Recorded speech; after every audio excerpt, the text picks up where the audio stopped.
sing one verse of your new song and we'll test the mic levels? Can I sing one song, one verse of my new song? All right. I can smell it. I want to yell it. I can smell it. I want to yell it. I can smell it with my nose everywhere I goes. I can smell it. All right. You grooving on it?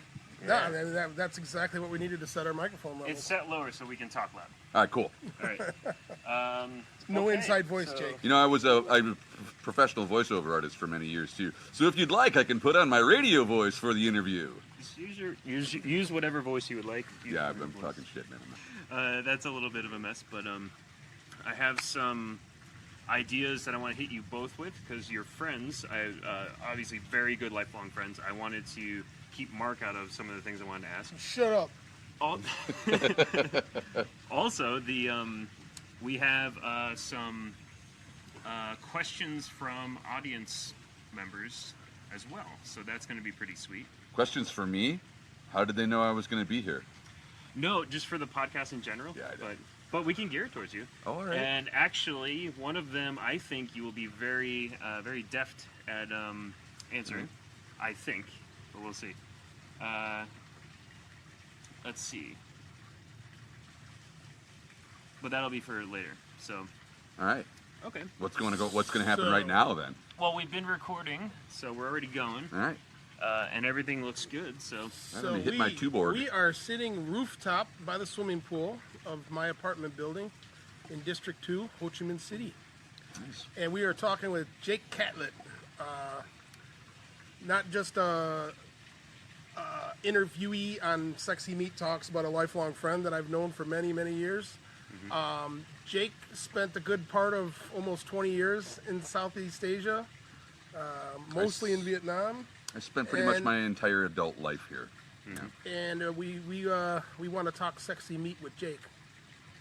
Yeah, I think this is going to be a really fun interview. Thank you so much for coming, Jake. Oh, sure. Absolutely. I don't know what I get out of it, but sure. Well, we're interested in origin stories, inside look into food and bev in Southeast Asia. But in addition to that, what brought me out here, what brought Mark out here. Mm-hmm. So many people have the same story in essence as we do, and I have not heard yours exactly, but I'm sure it's similar. The reasons we all travel to places like this share similarity. Of course, they're all a little bit different, but that process of taking that leap, getting yourself out of your comfort zone, bringing yourself to a very new land. Yep. Particularly, I'm sure when you were first here was much, much different than it is today. We like to discuss that to give people either an outside look into living in Vietnam and Southeast Asia, and maybe help a few people make a decision to make their way out here, just to give it a try. Make the leap, yeah. Yeah. All right. We're obsessed with this scene out here. Probably not as much as you are, but this place grows on me year after year. I could see myself being here for quite a long time, much to a lot of my friends' dismay back in the States, and I love a lot of people. 5.5 years is already quite a bit of time. Yeah, 5.5 years is quite a bit of time. I've been getting more and more questions recently about when I'm gonna go back, and like usually I tell people I'm not sure. I don't think it'll be permanent whenever I do come back. I think it'll just be a visit. But You haven't been back for a visit yet? oh, I have. Yeah. Okay, all right. I mean, back again. I've been back twice. So All right.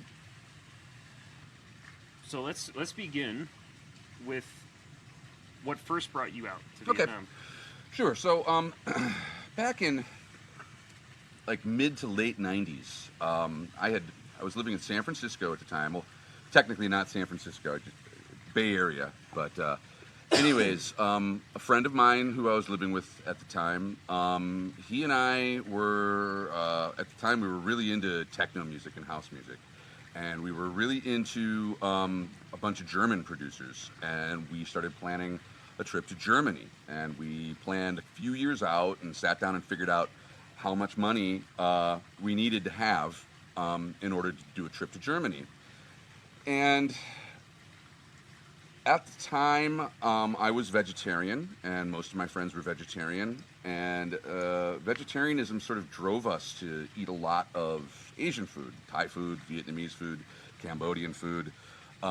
simply because, especially back that far in time, there weren't a lot of vegetarian choices eating out, and Asian food sort of dominated that market. Especially, going back a little further, I came from Chicago, where really the vegetarian choices were extremely limited. In Chi-town, you go in somewhere and you ask them if they have anything without any meat in it, and they tell you that they've got chicken.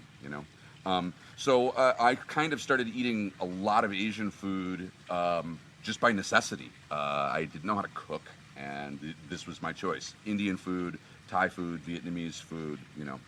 And so, anyways, I was online back when the internet was a newfangled thing, and looking up travel websites on Germany. And on a travel website that I was on, I saw an Asia section, and simply because I was eating so much Asian food at the time, I started looking into Thailand.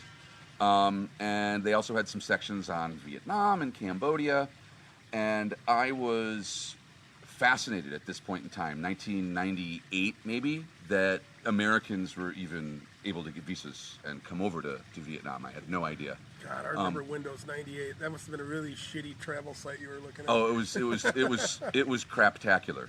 But anyways, I wound up finding out that you could visit Vietnam. You could go to Cambodia at the time, but Khmer Rouge were still in charge of large parts of the country, and it was really kind of a risky place to visit. And long story short, we figured out that for the amount of money that we were saving for 2 weeks in Germany, we could come to Southeast Asia for 10 weeks. And so we changed our plans. I somehow got my company to let me take a sabbatical, I called it, for 10 weeks. And we came over here and only spent about a week in Vietnam. Same thing in Cambodia, spent about a week there, and spent the rest of our time in Thailand. And I think that I was very lucky because in all of the places that we went to on that trip, everybody that we met were either locals or expats. We didn't really meet any other tourists or hang out with any other tourists. And we had what I felt was a very, authentic experience, going out with locals, having them show us what they eat. And I figured out really, really quickly once I got over to Southeast Asia that if I actually wanted to eat what the locals eat and really experience their food and their street culture, that I was going to have to start eating meat again. So I started eating meat again, and I still to this day say that two of the best decisions that I ever made in my life were to become vegetarian and to start eating meat again. Because I honestly don't believe I would have ever discovered Southeast Asia, or at least not at that point in my life, if it wasn't for vegetarianism. And I never would have gotten so close with a lot of the locals and had a lot of the unique experiences I had if I hadn't started eating meat again. And plus, meat's just fucking incredible and sexy, and I should stop right there before I get myself in trouble. But anyways, I went back to the U.S. blown away by the fact that I had more than anything discovered and come to be confident in the idea that I could really just pick up and leave and come over here and find a niche for myself. So I did it. I went back home and I spent the next year saving a lot of money. And put a bunch of cash in the bank. I don't know, I think I had $15,000 when I came over here, which in the year 2000, which is 2001, which is when I actually moved over here, was an incredible amount of cash. And I spent the whole year living in Thailand. And I really did not intend to come to Vietnam. I honestly didn't really like it here very much. It was really, really hectic and in your face. And sort of unforgiving in a lot of ways, where Thailand was much easier and, they're just more geared towards making people comfortable, yeah. But I spent that whole year studying Thai in the U.S. and then came over here, and then when I was in Thailand, I wound up finding it extremely difficult to make decent money. At one point, I took a big chunk of my savings out of the bank because I was going to put a down payment on a condo and buy a motorbike and set myself up. And I got robbed, and all that money was lost. And I found myself in Chiang Mai teaching and not making enough money, and basically living hand to mouth, just making just enough money to survive. And the guy that I came out here with had just been on another trip to Vietnam, and he came up to visit me, and he said, I found out that when I was over there, that people that are willing to teach English in Vietnam make, 13, 14 bucks an hour cash, which is a huge amount of money at this point in time in Vietnam. And they have more hours than they know what to do with because there's not enough teachers. There's very few people that actually want to live in Vietnam. And if nothing else, you could go there and spend a year or two and get back up on your feet and save a little bit of money. And so I came over here hoping to get a job. I found a job 3 days later. And my original intention was to live here for 1 year and save up a bunch of money and go back to Thailand. And I wound up here for 15 years. I'm now living back in the United States. I live in New Hampshire. I work with a company now that we design data analytics software. And my team is mostly in Sweden, and so I work remotely. I spend a lot of time at home. But my life has changed a lot. I've got a wife and 2 kids now. My wife is Vietnamese as well. But this is the first time I've come back in 3.5 years. And that's a little bit of the story. So I want to step back just slightly. Sure. So when you first came over and you were only meeting expats and locals in Thailand and Cambodia and the places you went, that must have given you a real look into what your potential future could be out here. Yes. Whether or not you were thinking about that at the time. What were you mentioned teaching, what were some other jobs that expats were doing? Well, The business?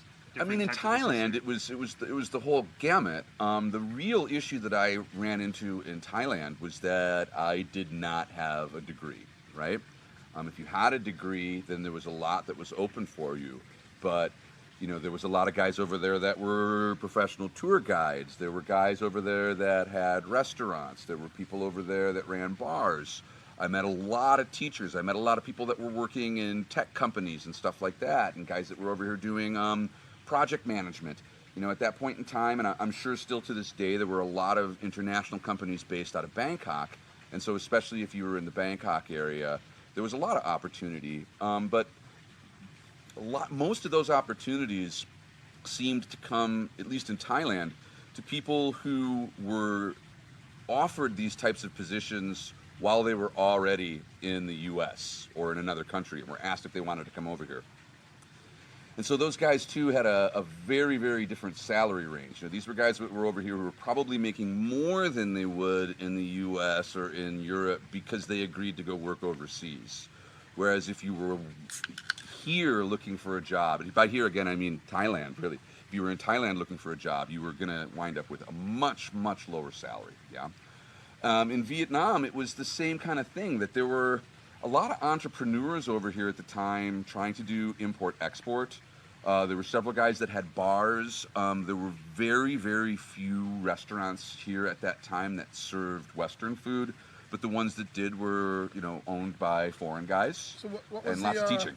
Lots of teaching jobs. What year was the first year in Vietnam for you? Well, the first time I visited here was in 2000, and then I came out here twice in 2001 when I was living in Thailand, and I moved here in February of 2002. Okay, so back in that first 6 months, because I know what my first 6 months was here, but it was also 12 years later. Yeah. What the hell was what were you eating? How and yeah, I mean, after 2 years, was it 2 years in Thailand, you said? Yeah, well, after a year of living in Thailand, yeah. So yeah, I mean, what you went through, learning the culture, learning the food, and all that. What landed on your plate? What were the first things you ate? What were the things you found? Well, what did it look like back then? So in my first visit to Saigon, I was eating regularly at a Vietnamese restaurant in San Francisco, and I wound up figuring out very soon after coming to Vietnam that their food was not authentic at all. But they introduced me to family members. They gave me an address and a phone number, and it was this woman's sister and her two nieces. And one of the first places that I went to was, I think it was called Dun Hiep. I saw the restaurant today. I went to a pho restaurant on Le Vancy Street. And Oh, I used to live on Levancy. okay, so it's if you're coming from like District 1 going into Yep. Le Vancy, you cross the Coming railroad in, track, and then- yeah. and then there's a pho restaurant on the first corner right there. And that was the first pho restaurant that I ever ate at. It's still there, huh? It's still there. Is it? It's still there. So that's right before the. That's maybe 100 meters before the big church, big Catholic Exactly. church. Yeah. Yes. Yeah. I lived maybe 100 more meters down. Then you lived right by where these people that we met lived. Yeah, they were right in that Some area as great well. food over there. Because we actually walked over to the restaurant, to the pho restaurant from Oh, their that's house. awesome. So, and for those of you who have no idea what we're talking about, Le Vancy Street is like the real Saigon. It's not the tourist area. It was very much, a very local area. It still is. It still When- is, When yeah. I first moved here, I lived there for my first year in Vietnam. I lived on Levancy, which is in Phu Nhon, which is the smallest district land-wise in the city.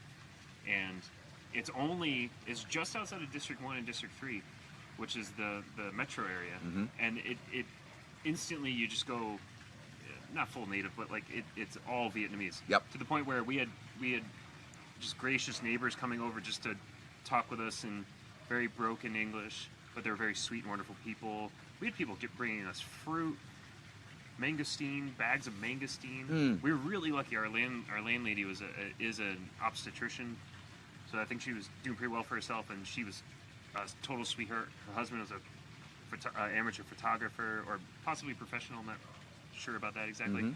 We just lucked out on so many levels. And, Yep. and down the street, that we had a neighbor with very long hair and a beard, Vietnamese, uncommon to have a beard as much as he did, and he would sing. He used to teach jazz lessons, so he would sing, and at night up until about 9:30, and so the alley, the hem, would echo with wonderful music. That's he awesome. He sang Kai Lu or other things, and a lot of American blues and jazz, and he taught like guitar, piano, and he's been playing at acoustic bar and Okay. coffee house for years, apparently. Okay, it's funny you mention that too, because the alley that I first lived in, the people across the street from us had one CD, and it was really, really bad Casio programmed music with 3 and 4-year-olds singing the lyrics. And from the moment they woke up in the morning, all afternoon, they would crank the CD over and over and over again. So my first experience was living in an alley that echoed with the sound of like Out of key children. out of key children singing over really bad music, Oh man, cranked at high volume over and over and over again. how was your hangover?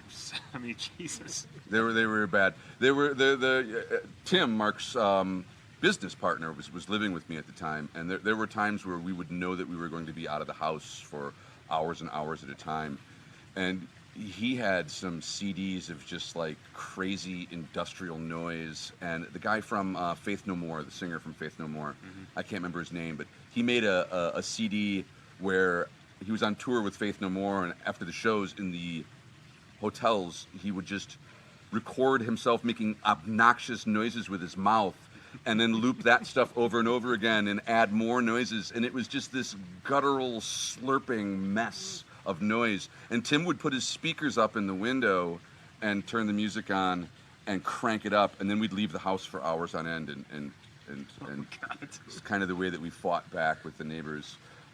But, back to the food, when you ask what I first ate when I got here, I mean, the answer is everything. There was no catering to anybody, right? And we would go out with people, and they would order, and we would eat it. And, there's a couple of specific dishes I remember eating very early. The family I told you about that we met, we went to their house for dinner, and they made banh mi cà ri gà, which for the non-Vietnamese speakers is just like everybody has like a loaf of French bread, and then you have like a yellow chicken curry, and you soak up the curry sauce with the bread, and it gets all soggy. And this to me is like a perfect example of how the Vietnamese are able to take, this really common core ingredient from another culture and bring it into their food and then do something with it that somehow makes it their own. Yeah. And I remember a lot of eating quail eggs on the street while drinking beer. And I don't know, we were just super adventurous. For the first like 3 or 4 years, Tim and I and the guy that we were living with, just almost every night would just go out and just pick a new place. In fact, the way we chose the street that we lived on, the alley that we decided to live in, is when we went in to go look at the house, there was all these like 3-4 story restaurants all down the alley, and we were just so happy. Like, this is where we want to live. We want to live somewhere where we can literally step outside the door and step into a restaurant and have this wonderful local food, this wonderful local experience. Unfortunately, none of us knew how to speak Vietnamese at all at that period of time, and so we didn't realize that they were all dog meat restaurants, which to this day, I'm still not into the dog meat thing. But we had lots of weird stuff too, like sparrows, chimsa. Chimse? Yeah, like crunchy bird. Yeah, and I'll interject. I have had them. They are. I'm a little weird on the textural things. I mean, I love all kinds of meat, and I love poultry. I love all kinds of birds. I've eaten many of them. I didn't think I would like that one because it's like you're eating everything. Yeah, you eat the bones. The beak, but they're so small that it's the texture is more close to like chewy beef jerky than it is cartilagey or weird or off-putting. And when it's crunchy, it's crunchy like eating a fish tail is crunchy. Yeah, you know? It's not. I rather enjoy them. I like them. Matter of fact, we were messing around with getting chimse poppers on the menu. Stuffed jalapenos and cream cheese inside it. Oh, that sounds fantastic. That sounds fantastic. But that might come someday, but not yet. But there was just, as far as foreign food was concerned, there was very, very limited choice, and the quality wasn't great. I mean, they weren't importing. They had a KFC at this point in time, but it was all like locally grown chicken, which in 2002 was not very impressive, right? And if you got a burger, it was just local ground beef, which is also not very high quality. And just, you were going to wind up eating the same stuff over and over again, and it wasn't going to be very good, right? So we just dove into it. We would just go to different restaurants all the time. And the way we picked a restaurant was we drove past a place that we hadn't noticed before, and the place had tons of people in it, then it was probably really good. And that formula seemed to work for us. And we would often just walk in and look at what people had on their tables and point and say, we want that too, and then have the waitress show us what it was in the menu so we knew what to order the next time. And we would ask them to help us out. And I used to bring a notebook around. I used to bring a notepad, and I'd write down, like when I finally learned how to say octopus in Vietnamese, like grilled octopus, or like bak tuc. Bak tuc nun. And bak tuc nun. And like I kept a little one of those. In like Family Mart, they have those little pads. Yeah, sure. I forget what they're called, but they're everywhere. Just kept one of those in my back pocket. Notepad. Yep. Oh, God damn it. You're right. It's just called a notepad. That's why they got the wordsmith on the show. Yeah, no that's why problem, Josh. Yeah. Thanks, Mark. That's why I'm here, listeners. I'm here just to produce language like that. It's water under the notepad. fridge. Jesus Christ.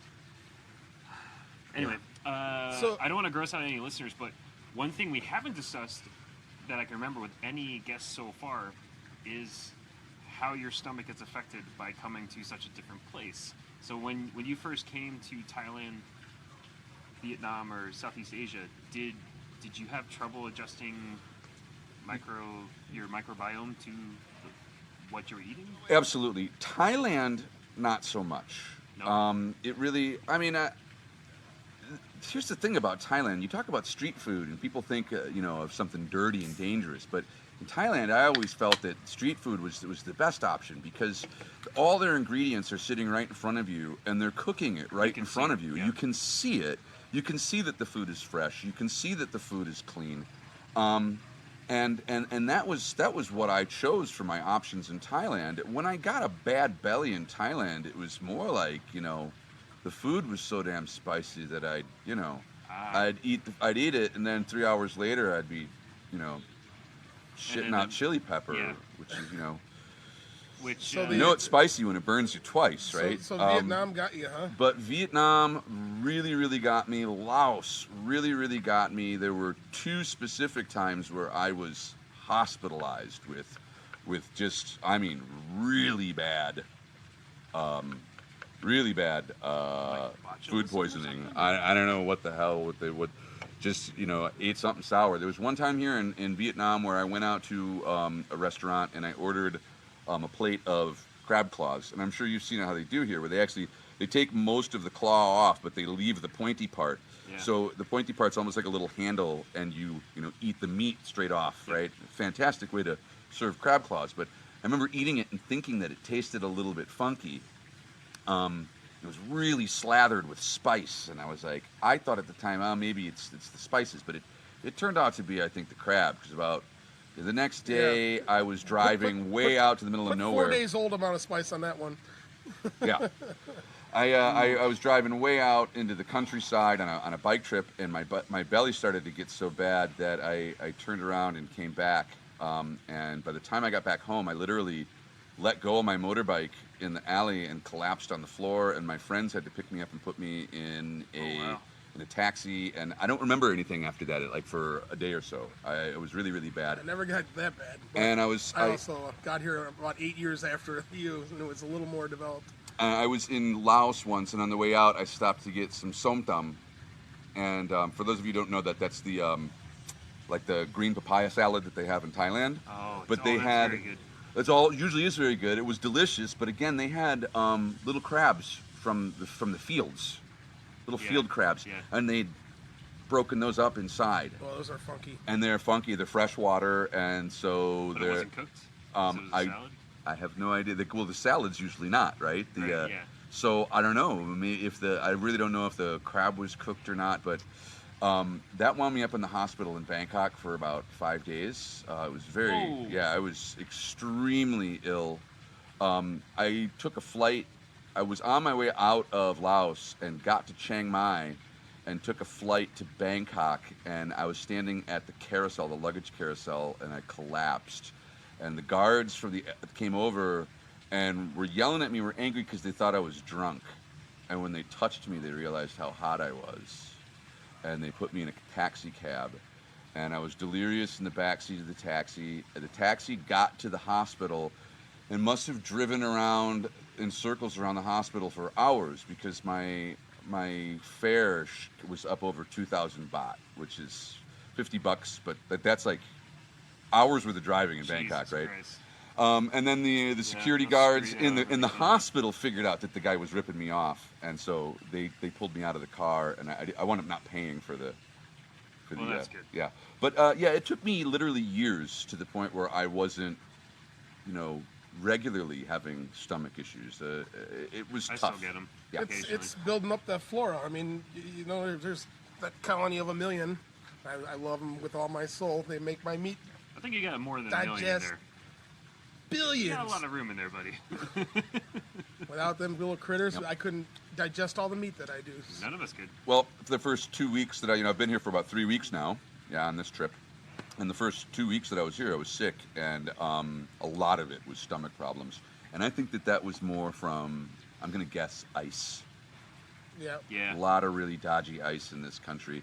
And even a lot of the bottled water, they just take it out of the tap and put it in a bottle and tell you that it's bottled water. You got to really be careful with that stuff. So that is actually a great tip for our listeners. If you're not in Vietnam and you're a listener, then you already know this, but any of our U.S. listeners or listeners around the world, Do not drink the tap water. buy a trusted source like Aquafina or La Vie or Vinh Hao is a good brand of Vinh water. Hao is a Vietnamese actual mineral water that comes from above sea level.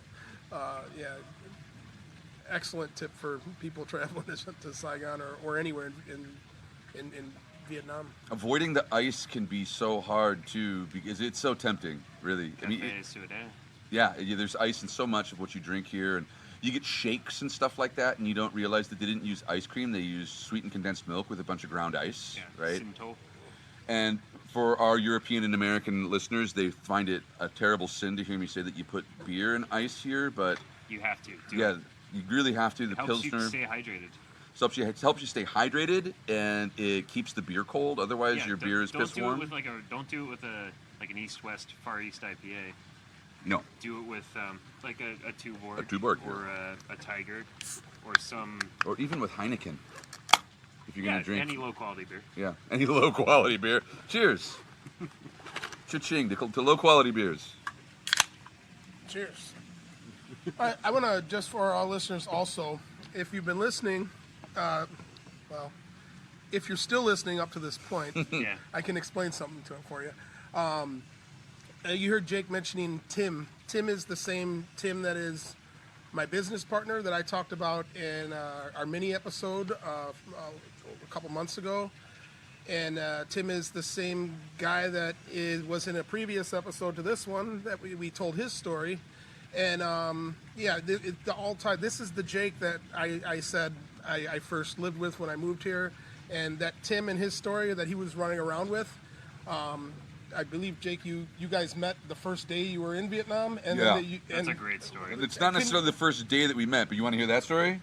I think Tim may have told some of it, but why don't you go ahead and share how that all went down? So, I don't remember the exact date that I arrived here when I moved in 2002, but I do know for a fact that Tim and I actually wound up realizing after a while that we actually both arrived in Vietnam when we moved here on the exact same date. And like I said, I got a job 3 days after I arrived here. Well, I went 3 days after I arrived here. I went for an interview at a local school called Hoi Vietnamese, or the Vietnam USA Society, which is funny because they really have no connection whatsoever to USA or any society. But Tim and I interviewed at the same place on the same date for the same job, and they had multiple positions, so we were both hired, and we both started on the same date at the same location. And so we'd run into each other. Strangers in the night. Exchanging biomes, strangers. Anyways. With two great asses, wandering in the... Oh, that was my I'm sorry.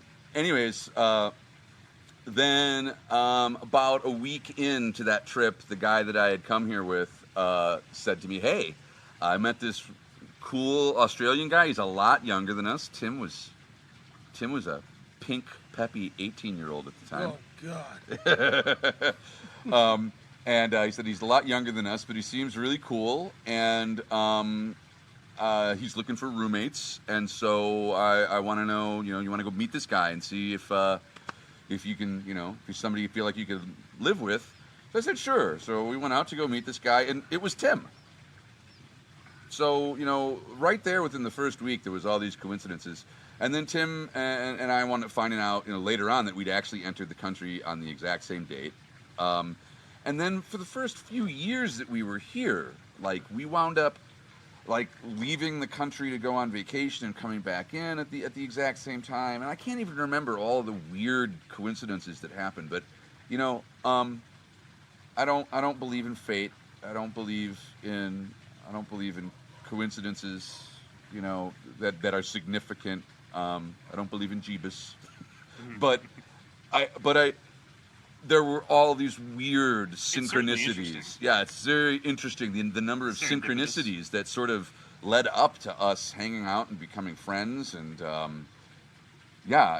everything in so many different ways seemed to just fall in place to sort of, the stars aligned, and Timbo and I became buddies.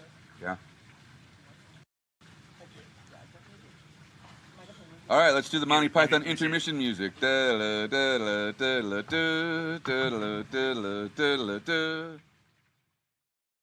back to Sexy Meat Talks. This is part 2 of our episode. So that watery sound you guys may have been curious about was in fact water. Yeah. It was a artificial waterfall, I guess you could call it. Yeah, it was what it was. One of those things. We are forced into my apartment from the rooftop because all this electrical equipment, we saw big rain clouds coming our way, which happens quite a bit in Saigon. Mm-hmm. Well, we have a new segment that we're going to be doing, and for everyone listening, please send questions that you would like Mark or I or the guest or all three of us to answer in the future. We have 2 questions today. One is anonymous and one is from my roommate, actually, George Wellesby. So I want to put this to you guys first. Hi, George. Hey, George. How are you, George? George is an eccentric, beautiful human being. I think he's one of the most fun people I've met recently in Vietnam, and he also is one of my roommates, which is awesome. And he has a butler name. Yes, Wellesby. Mr. Wellesby. He's gonna love that. I'm gonna hear a lot about that, I'm sure. Okay, so George asks, to what extent, if any, do you guys think the incredibly successful businesses you have, and I'm guessing he means Udu, impact upon the success of local Vietnamese competitors? Now, I wrote this down, and I'm going to blow it up so you can read it. Because it's a little bit of a long question. I'll start by setting up Jake to answer this by saying Jake was here when we started it. I was living in his house. He was part of the cause of why it all happened. And he could probably answer the question better than anybody because he saw with his own eyes how did it affect the scene here. What happened? Well, I think that one of the major effects that it had was to raise the bar in terms of what the atmosphere was going to be, and in terms of the quality of food and the presentation and the velocity at which innovation in food became part of the expectation. It also, Mark pretty much, there's a couple of other people that were here around the same time. It can be argued one way or another, but in a very large way, Mark, if not introduced the craft beer revolution to Vietnam, was one of the very first people to do it. And so as far as what was the impact on local competitors, in that question, I sense a little bit of, I don't know, I'm wondering if they're asking, like, do you feel like you came here as a foreigner and soaked up some of the business? There's a part 2 of the question. Okay, so I think that it really drove an improvement in the social eating experience in Vietnam. Tim, in a lot of ways, is the brilliance behind this because Mark brought the food. Yeah, right? Mark, shots fired, man. Yeah. What do you got to say about that?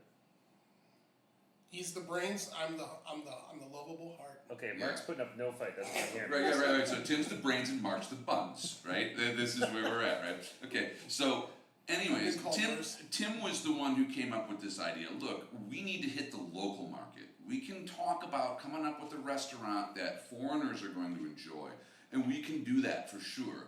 But our ability to expand is going to be highly limited because that market is going to be small, right?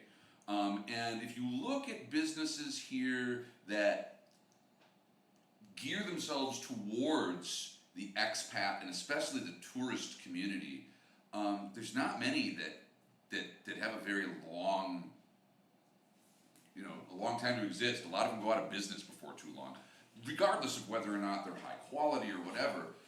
It's just hard to sustain, I think it's hard to sustain the volume that you need when you're targeting a transient group of individuals, right? A lot of the expats that live here don't stay forever. A lot of people come in and out, and the tourists obviously are in and out. So you're trying to sustain a volume of business by attracting people who aren't going to be here very long. You might get a whole bunch of people that love it and show up, and then in 3 or 4 years, you got the same formula, but you just don't have the number of people that are coming in. So Tim said, look, we need to hit the local market. That needs to be the people that we target. And so he thought, how can we present this to Vietnamese people? There are a couple of challenges. That one, Vietnamese people are very, very shy about trying things they don't know. And this applies across the board. With food, you try and get them to eat foreign food or something they haven't tried before. And they look at it and they shake their heads and they give the jazz hands and they say, "Không biết ăn," which for those people out there who don't know what that means, it literally means, I don't know how to eat that. Không biết ăn. Không biết ăn. I don't know how to eat that. To them, it's like I don't know how I'm supposed to put it together. I don't know what sauce I'm supposed to. I just don't know. Vietnamese people too aren't used to seeing large pieces of food on their plate. They eat with chopsticks, right? They eat many small dishes often in a lot of their meals. They eat many small dishes, and the food is all cut up and cooked in a way that you can pick up pieces with a pair of chopsticks and put it in your mouth. And so, a rack of ribs looks a little bit intimidating to them. So, and the other thing is that Vietnamese people do not eat dishes to themselves. It's a very social process, eating. So when they sit down to eat, they order a bunch of stuff, and everybody samples and shares from it. They don't do this Western thing where I sit down with my plate of food, which is completely different from your plate of food, and don't touch my food because it's my food, right? That's not the way they eat. So Tim said, look, first of all, we need to make it open air. We need to make it a great big open air environment, big long tables so large groups of people can sit together. We need to present the food in a way which takes barbecue away from this like single dish idea to a very, very social thing, and put things on planks of wood and set it down in front of people so that everybody can share, right? And we need to train our staff to describe the flavors and the dishes so that when people ask what they're eating, the staff can actually coach them on what they should try, right? And it was brilliant, and it worked, yeah? So, and I think that now, and the introduction there too was, we're gonna take new kinds of food and present it in the Vietnamese way. We're gonna do this open air thing, this great big open social restaurant, open format, but not have crappy aluminum tables and crappy chairs. We're gonna make it look rustic and quality, and I think that they raised the bar for what people had to shoot for in terms of experience, yeah? Before you've asked me this question, I've actually thought about this a lot, so That's why I figured when George mentioned that he wanted to ask this, and he said, is this too much? Is too like Ponzi, I think is the way he put it. I said, no, that's actually going to be fit perfect, I think, with Jake. That's why I wanted him to answer, because I've already told my story, but Jake experienced it. He was here when it all went down. He knows what the scene was like before, so yeah. I was there in Grenada when it all went down. Damn it. Is this an Attica moment? No, that was actually from, what movie was that from? Natural Born Killers. I gotta go on the record and say that I have not seen that one. I'm sure. Mickey and Mallory, man. Oh, by the way, Jake, you can eat the prop now. Oh, can I eat the... The prop is just a bowl of meat. Oh, I already ate jerky meat. Yeah, it's always good to have some sexy meat when we talk sexy meat. So we have a follow-up to the question? So part 2 of this, there's actually 3 parts. And that's what I love about George. Again, shout out George. That's what I love about George is I'll just see him in the morning, or like when he's passing through, and I'm usually like playing a video game or just typing away on my computer doing some work, and we'll sit down and we'll like say 2 things to each other, and then a conversation spawns. He's one of those guys who he can talk to anybody. He can just sit down and talk. He's very, very akin to the way like our experiences have been so far. Like, I've only known you a little bit. And this Jake, is all in between being a roommate and your butler? Yeah, George, I want to put some emphasis on the butler part, by the way. So pick it up, buddy. I think there's some dirty towels that need to be washed. Or I'll make dirty towels for you to wash. So, actually, I got a funny story. Josh is like, Wellsby, clean my towels. Wellsby, some carbonated soda water, please. Wellsby, another plate of jerky beef, please. And also, George, how is our British accent? It's perfect, isn't it? Josh spits out his soda, and he's like, Kundum, god damn it. Yeah, no fucking sugar in this. Jesus Christ. I know I butchered the words, Jake. Don't. No, you try, which is more than I can say for a lot of the people that lived here. I lived with an Australian guy for nearly 10 years who just flatly refused to even attempt to learn any Vietnamese. See, that I think is wrong. Like, if you're going to live in a country, try. All you have to do is try. Yep. I haven't tried that much. I mean, I very, very thankful and happy that the amount of Vietnamese people that tolerate me expecting them to know English. Yeah. Because so many of them do, and so many of them are so helpful. So many people that I work with, everyone. But they love you because they get to rub his belly. Oh, You can yeah. get a little, I do got a secret weapon. little shine on. I gotta say, I get quite a bit of affection for that belly right there. Yeah. Okay, Does it produce gravity? Like Yes. Well, everything does. Technically, yes. Yeah, technically. Yeah. everything No, goes I mean, in. Ta-da. sometimes More when than I mine. if I drop little bits of food, if they're small enough, they just go into orbit. It's cool because they come back around. It's like yoink. Yeah. No Oh, more 3 chicken second. wing lost. No more Wait a 3 minute. second rule. It's an 8 second orbit. It'll be back. Yeah. If I'm sitting next to Mark, sometimes I can just sort of like, And I'm like, Dick, don't eat my bacon. it's not yours once it goes into orbit. All right, That's all true. right, enough. All right, back to the question. So, George also asked, do you feel you contribute to any gentrification of Vietnam, or do the Western businesses stifle Vietnamese entrepreneurs? This is not loaded. I was actually helping him formulate this question a little bit.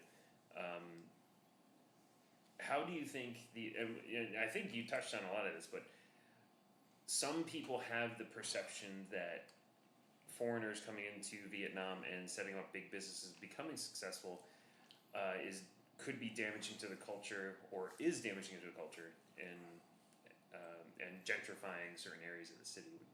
You've been experiencing Vietnam for the better part of 2 decades. What do you think? I think that anybody who wants to talk about damaging Vietnam's culture and about whether or not you're damaging the local food scene or whatever, taking away from the authenticity, should get off their high horse and think about what's actually good for the Vietnamese and let them decide what they think they want for their own country. You can talk about how, oh, well, it's, you're losing the authenticity and blah, blah, blah. Look, we as Westerners in our country get to go out and eat Thai food and Vietnamese food and Italian food and Ethiopian food and whatever you want. And tell me why the hell the Vietnamese shouldn't have the same thing. I think it's a load of crap. Thank you very much. And I think that what these guys do is contribute a shitload of tax money. Most Vietnamese companies, I'm not supposed to say this, but most Vietnamese companies pay jack in taxes.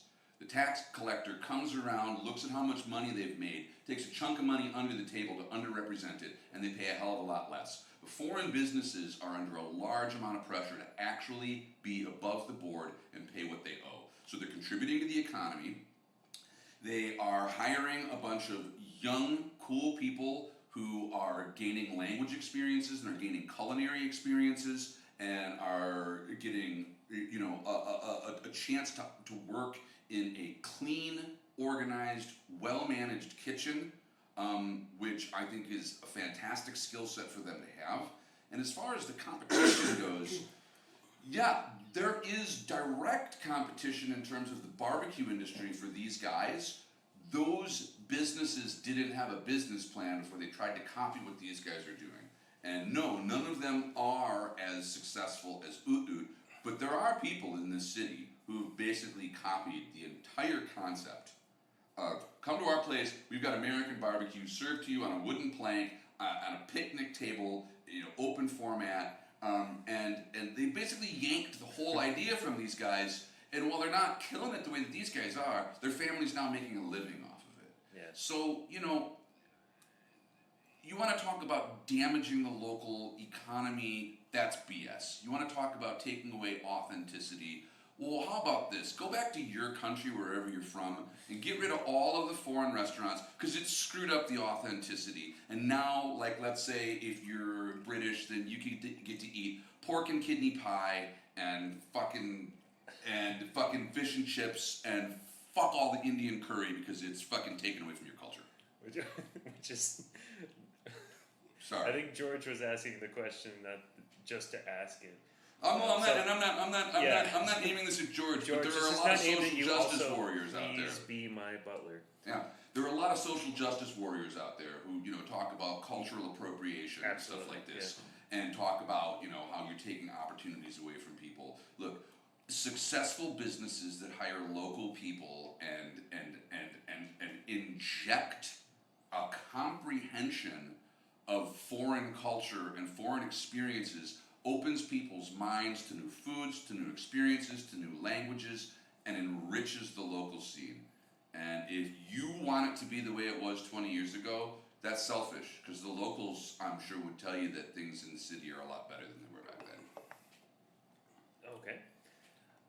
I have a follow-up, part 3 of it. Oh, did you want to say something? I was just saying, and you can still get a good bowl of pho. You can still get an absolutely. awesome banh mi. You can have whatever you want. Yeah.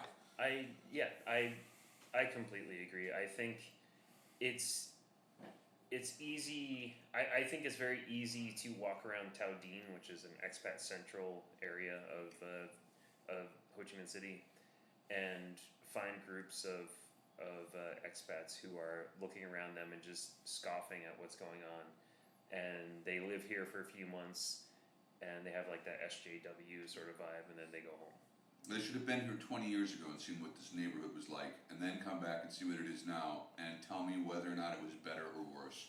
And if they tell me that it was better back then, it's because their personal desire to have an authentic experience was more satisfied. Yeah. But the people that live in this community I are would living say- better lives, and the businesses that come here bring people here who come in and buy gasoline, who fix their motorbike tires when they break down, all sorts of stuff like that. Yeah, and so no, it's the property values in this part of the town have gone up. So the people that live here can sell their property or rent their property at a much higher price than what they did before. So what about the people that own the land that Ut's on, who are getting the rent every single month for them being there? How is that a bad thing? What about the dozens of employees that work there? It's not a bad thing. It's a great thing. For us, hundreds now.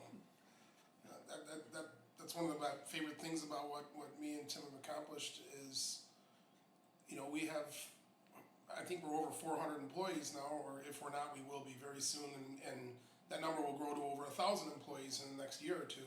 And they're making a lot more money than if they were working at a rice restaurant. I mean, Better pay. I'm living my dream. And they're getting trained, like you were saying. I wanted a restaurant. My opportunity came in Vietnam. One of the things I like the most about it is, holy crap, I worked in restaurants when I was 15 and 16 years old, and those are some of my favorite memories. And I know all these kids that work for us, they're going to remember those 2 years at Ut Ut 20 years from now. And a lot of them have gone off to school and gotten great jobs, the people in the first few years. It's a great thing for the country. It's a great thing for the culture. My good friend Lynn was one of your first employees over in Vavan Gate, yeah? Jin? Yeah, exactly. She calls herself Jin, but her real name is Lynn, yeah? And she is a... She used to rub the belly. Yeah, of course she did. How can you resist? She'd come over and she'd go, rub my belly. I'd be like, what are you doing? She's like, and then just walk away.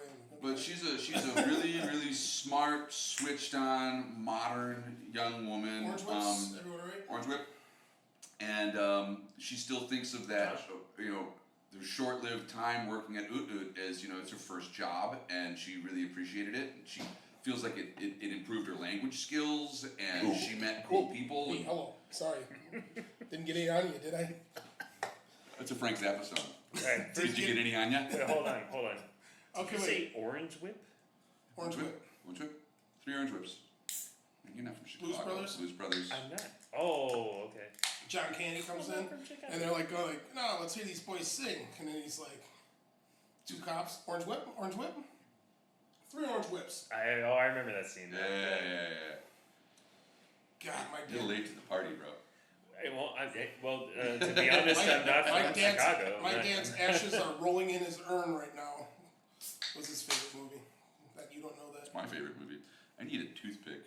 This, by the way, my American friends, is something that the Vietnamese have figured out that we don't. Which thing? Toothpicks? Yeah, that the toothpicks should be everywhere all the time, and that they're wonderful. Yeah, that is great. Yeah. And then when you use one, you got to cover your mouth so people don't see you doing the disgusting thing of picking your teeth. When you're done, you can pick your nose. It's all right. And take a piss. Yeah. Right behind you. Yeah, right there. So, part 3 of George's question. We got a few more. I'm going to try and get through these a little bit quicker. George also asked, and again, thank you, George, for sending in The question. butler! Yes. He's Mr. Wellesby. Butler George! Do you have a third question, Mr. Wellesby? The third question also, if you could only drink one beer for the rest of your life, what would it be? Jake? Sorry, Mark. I just slobbered. That's not why I'm sorry, though. My good friend Lucas Jan's Session IPA. Session IPA, okay.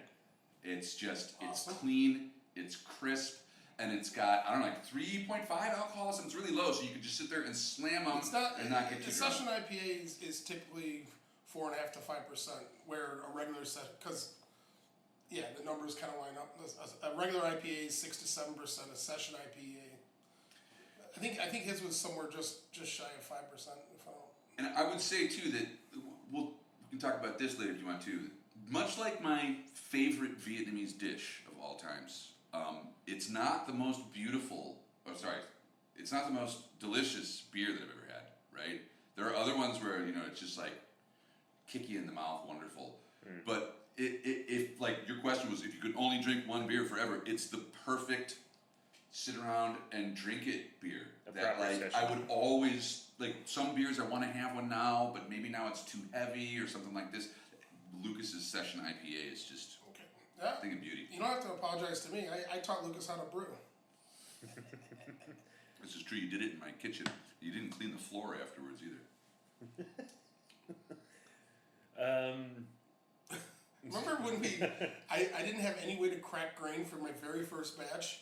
Me, you, and your wife sat on the floor putting a handful of grain in a zipper bag, smashing it with in a the hammer? cracker, and we cracked enough grain just to make 5 gallons of beer for what seemed like about 2 or 3 hours. It was like, I remember calling Tim and saying, yeah, I gotta get a grinder. This doesn't work. I thought, how hard can it be? We'll just crack the grain. No, bad idea. Also the alcohol content you wound up figuring out was not very high for that. So No. it was not an efficient method. No, I used like enough grain to get like, it should have been like, I knew I wasn't going to get good efficiency. The efficiency is how much sugar you extract. Those grinders that crack the grain do a very, very good job. Yeah, they expose more sugar. Yeah, and if you don't crack the grain, the whole, the when you convert the starches inside, like that's part of the process. You extract, you rinse it. That's what a mash tun is doing, is rinsing that sugar out of the grain. It just stays inside the hole if it's not cracked properly. And yeah, I had enough grain to make a 6.5% alcohol beer. I figured I was only going to get like 5% because of my inefficient way to crack it at the time. Didn't have the right equipment here, but I wanted beer. It was about all of 3%. Yeah, it was still tasty. It was really cool because the first week Quanudu was open, two guys from the, I think it's Mootons or Muntons. I forget the name of the. It's the England's yeast company. They were in Vietnam and they just happened to walk into Quanudu, and I have one of the first craft beers in Vietnam. And they're like, yeah, we work for this company, and we'll send you an email and about our products. We're thinking of bringing our products in here. I was like, holy shit. What were you like? I was like that. Like what? Yeah, okay. Just want to make sure I knew what you were like. They're drinking the beer, and I knew that it would, like, I made like 300 bottles of pale ale up for the opening of Quanudu. And I believe I bought one of those. the first batch, I wanted to get rid of the low alcohol one first. It had a lot of hops, so I knew it was only all of 3.5%, but everyone that drank was like, oh my God, oh, thank you, because it was here. Well, for a beer like that, Those guys, he goes, what's the gravity on this? And I know I can't bullshit these guys. I go, I think it's coming in a little under 4. He's like, we're guessing a little over 3. I'm like, yeah. I go, I wanted a light beer for the heat, And they're like, oh, it's beautiful, great job. And I bullshitted another one. That was awesome. But then the following batches and the rest of the 300 were all done Chuck Towers today. That was that beer. But you shouldn't feel bad about bullshitting a little bit. You fake it till you make it, bro. That's the way. I work with the bullshit wizard, man, right here. yeah. Really? And Right. that's coming from me. I knew there was a reason I liked you. By the way, I would like to say that Mark still blows my mind because despite the fact that the man brews some of the most incredibly delicious beer I've ever had in my entire life, and he still drinks fucking Crystal Tiger. yeah. Mark still makes the point to drink the shittiest beer he can get his hands on for reasons that I can't explain. Well, I'll I tell you. can. It's affordable. Well, It doesn't fucking. Tiger- Oh, but Mark's rich now. Tiger Crystal is the same as Tiger, except for it's a little watered down. Yeah, it's so watered down that there's no color to it. It's 4.5%. Liver friendly. What's that again? Liver friendly beer. Yeah, I could put it in a glass in the U.S. and nobody would think I was drinking alcohol. It's Sprite. I've literally not seen I'm it drinking out it of the can. in a can so I don't know. also because That's why it's called Crystal. if you 'cause it's drink it in clear. if you drink it I should have known that. in the clear bottle that it comes in, Yeah. it tastes like crap. It's horrible. It gets light struck and all these other Beer things. should not be in a clear bottle. No, and a beer this light shouldn't. But anyways, do we have a follow up for this, Mr. Butler? Sir? Yes, No, we do. can I ask what else Wellesby inquired of? Well, Wellesby will have to inquire some more in the next episode. What we have instead is a good friend of mine, a woman named Brett, who I've known for a long time. A woman named Brett. Yeah, It's like a man named Sue. Yes, Nice. and Brett will love the fact that we're focusing on that right away. She's one of those. Brett, you deserve a song by what's his name? Johnny Cash. Johnny Cash. Johnny Cash. Sorry, I hit myself in the head for forgetting his name. Brett's extremely intelligent, very, very funny, witty, very dry. One of the driest humors in a person I've met. And she's from near my hometown. I worked with her for a good bit, and it was very fun. She asks, let me see, was there a specific restaurant that inspired you to dig deeper with the chefs / owners to learn more about them? If so, what was it and why? Okay. Well, I can see that question is clearly directed at me. Yes, it is. Yeah. Yeah,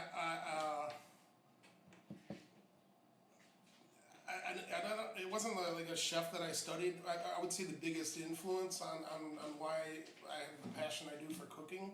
So I hope this is answering the question the right way. Was my first job at Bill's Pizza in Mundelein when I was 15 years old. I was there. I worked there for what seemed like ever because I was very young, but age 15 and a half to age 18, about 2.5 years. And I went from dish boy to dough roller to sandwich station, pizza table to I could work 2-person stations by myself on a Friday night, and this was a busy restaurant. I learned that not only do I thrive in that environment, I loved it. I'd punch in at 5, and then by the time the rush ended, Jake, you worked with me briefly there, and I think he got burned out at the dough table and said, "Fuck this, I'm out," or something like that. But that I wasn't happy. I didn't fit in. It Also, wasn't- the manager was a total scumbag. So it wasn't the a particular chef or restaurant that I studied. It was that experience that just like I know what I'm gonna do. I mean, and for a long time I thought I would have a pizza restaurant, and I researched it. I went to restaurant expos, and my dad talked about getting loans to help me start a business because I didn't do well in school, and he knew that's what I wanted to do. And that passion that I developed, and like how much I loved working the line and just being part of it, that I wanted my own restaurant, you know, and it never manifested. I couldn't afford it in the U.S. and as years went by, the passion never went away. As I was buying smokers and grills and doing it in my backyard, and a lot of my friends back home, like Matt, who you met, who came out here, he used to come over and he'd like, what am I eating? What'd you make? I go, I just call it slop. I don't know what it is. I put this and this in here, and then I threw it on the grill, and I smoked it for a while, and it's got burger meat and corn and cheese and this, and sometimes it would be horrible. I was discovering what worked, and then like, hey, when I put cheese in that, it works really good. And then actually, as I started to learn like the thing that I love the most, barbecue, I really started to look at, okay, what's Memphis style? What's the difference between the ribs that I made at the pizza place and the ones they're making in South Carolina and the ones they're making in Texas, and well, what is the difference? What is unique to those styles? And it just all started from that pizza kitchen job. Can I tell a story about Mark at Bill's Pizza? Absolutely. So What there was this drunken, awful, derelict human being that worked with us named Bomber. Bomber got sober and I know up. that Bomber cleaned himself up, and everybody deserves the right to do that, and I respect him for it. But at that point in time, Yeah, we were he kids, was and an he was awful human crazy. being. And his brother Tom worked with us. And Tom was Bomber. what's his brother's Tom the name? Bomb, Larry. Oh, that's right, Tom the Bomb and Larry. His brother Larry. Okay, so his brother Larry worked with us, and Tom the Bomb was an alcoholic piece of boisterous trash.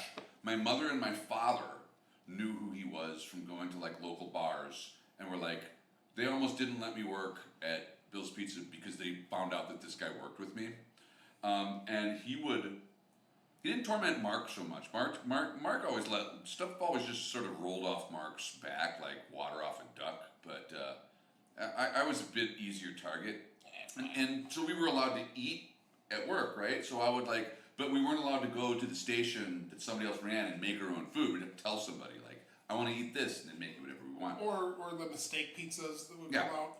Those go on the counter over here. Just eat it, right?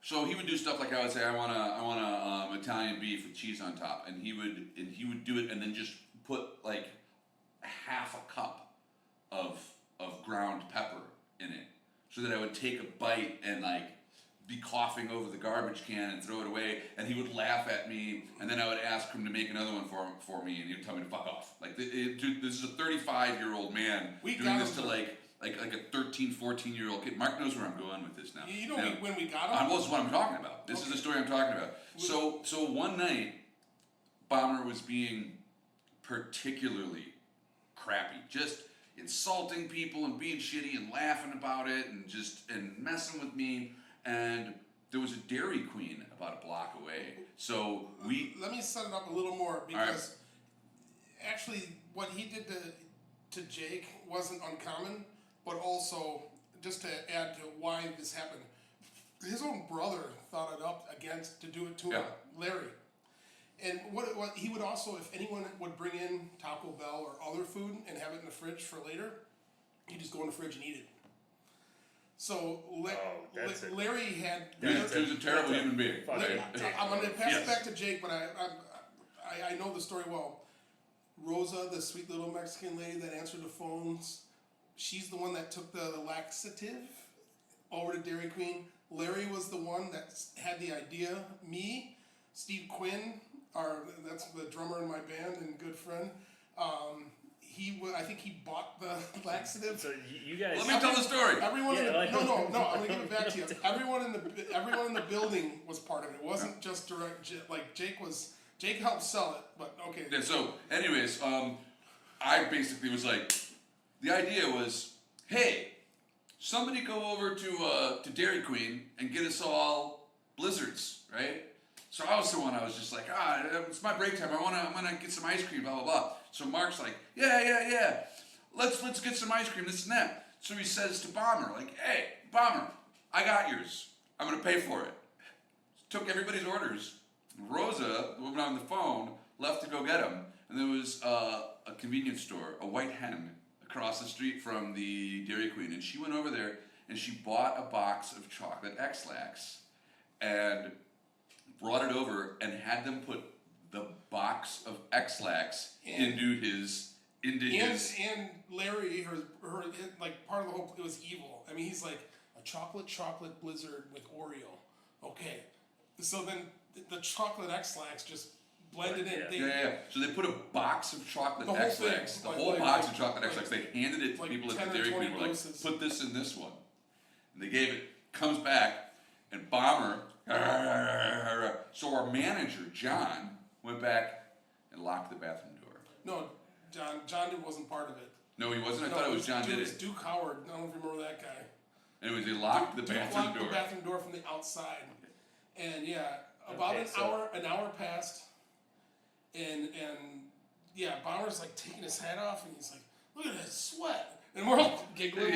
Something's starting to happen internally, I guess he was almost hospitalized. He was totally dehydrated. He shit himself out. And he never touched a thing in the fridge. Also, that was the little detail. We put it in the fridge. It wasn't we asked him if he wanted. That's what we knew. We were like, hey, there's a chocolate blizzard in there. Anyone know whose it is? And he took it. Is that? See, I thought that you had told him that you were going to pay for it. No, we were all in on it. But that was how we got him. Like, we got him to take something that wasn't his. That's even more brilliant. I didn't know that part of it. Well, Brett. Today's day and age, you would go. Led to this. In today's day and age, you would go to jail for some kind of criminal assault. Oh, he wouldn't talk to his own brother for almost a year over that incident.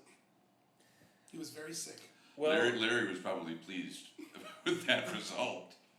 He wasn't a pleasant man to speak with. yeah, he sounds like a hard person to work with. You can make that whole segment the bomber episode if you want. Or you can cut it out. Well, we got to say bomber-sode, I would say. Okay, we do have a part 2, so I like how people are giving us multiple questions. I don't know, can you? Of course you can.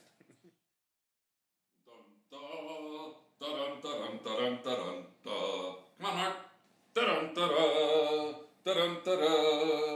Dum da dum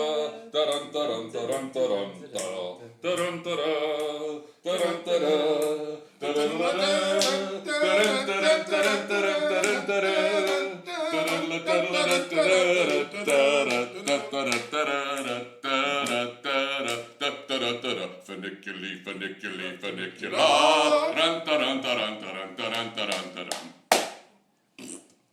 Great. Nice references. Okay, so We got a new theme song. I'm not sure we could use that. I gotta check. Oh, it's public domain, dude. Yeah, it's got to be at this point, and it's a cappella either way. Brett, thank you so much for the previous question, and she had one more. Everyone has a favorite food growing up, and those tend to change over time, or change with time. Having now lived in a different country for a while, has yours changed? And now you're back in New Hampshire, but you lived in Vietnam for quite a long time, obviously. Yep. So what previously? What was your favorite food? What is your favorite food now? And or has it remained the same? And why has it still remained the same? Okay, my favorite food growing up was Bill's Pub Pizza, where Mark and I worked. I also want to say too that I raved to Tim, Mark's business partner, about pizza in Chicago. And for those of you who think that Chicago pizza is deep dish pizza, I'm glad you ate the tourist food. But Bill's Pub Pizza, to me, the perfect pizza is this super, super thin crust pizza that crunches when you bite into it, that has a very simple and yet generous amount of sauce, and then cheese, and then something very simple on top like pepperoni, or my personal favorite is sausage. Italian sausage. Not cased, just raw sausage that you squeeze in chunks on the pizza so that the fat renders out into it and makes the pizza simple and wonderful. Yeah. And when Tim finally came with us to Chicago and had Bill's Pizza, he was rather impressed. So, yeah. He's a picky bastard. He's a picky bastard too. Yeah. So Bill's Pizza, where we were so lucky to grow up next to and work at when we were kids, had the most amazing pizza. It's still one of my favorite things to eat. But my favorite dish, and when I say this too, there are foods that I think that maybe are more delicious individually, but in terms of my favorite thing to eat is a bowl of Vietnamese dish called mi Wang. Oh, and that's my favorite. Is it? Yes. Yes, and I'll explain to you because I've actually really thought about this. I went on a quest at one point. I used to do this with Vietnamese food. I would pick a specific dish and then find as many different restaurants that have that dish as their specialty, and then go to every single one that I could think of, 20, 30, 40 different places, and find the one that I thought was the best representation. So I did this with mi Wang, and I've eaten mi Wang all over the country. I still think that the best place to get mi Wang is at a place that's at number 14 Kee Dong Street. It's an alley on Kee Dong Street. There's a very, very famous Mean Ga restaurant that you go past on the left-hand side when you go down the alley. It's further down on the right-hand side. It's called Han Pho. And when I first went to this woman's restaurant, she actually had a tiny little stall in this dirty little hole of a spot where just central Vietnamese workers, the people from the central provinces, the workers would go in there and eat lunch. And the place was just packed every day. And I went in there, and it was this sublime experience to me the first time. And I've eaten it again and again and again, and it's never lost its charm, right? Mm-hmm. But to me, what is mi wang? So mi wang is a noodle dish. Yeah, it's a noodle dish that's got a few different kinds of meat in it, and it's got like a special gravy that goes in. So it's almost like a soup, but not quite a soup. The thing about Vietnamese food, I have a very good friend who's a professional photographer whose hobby passion is cooking, and he was telling me that Vietnamese food, real Vietnamese cuisine, is supposed to please all of the five senses. It's supposed to look beautiful. It's supposed to smell beautiful. It's supposed to taste beautiful. It's supposed to feel beautiful as in terms of texture, right? Yeah. And it's supposed to sound beautiful, meaning that there's supposed to be a crunch or something too. You should be able to hear different things when you eat it. So mi wang definitely accomplishes that. Yeah, it definitely. And all five senses are accomplished by this dish. If you get a really, truly authentic bowl of mi wang, the noodles are at least two colors, white and yellow. And a lot of places throw in a pink noodle as well. I'm not sure how they achieve the pink color. I've not seen it. Yeah, there's also sometimes a pink noodle, which I think they get by adding a little bit of beetroot juice, right? Oh, sure. Well, that stains everything. Yeah, exactly. And so it's colorful, right? And there's a gravy in it that's really, really good. And they put in little pieces of chicken and pork and shrimp, and usually half of a hard-boiled egg.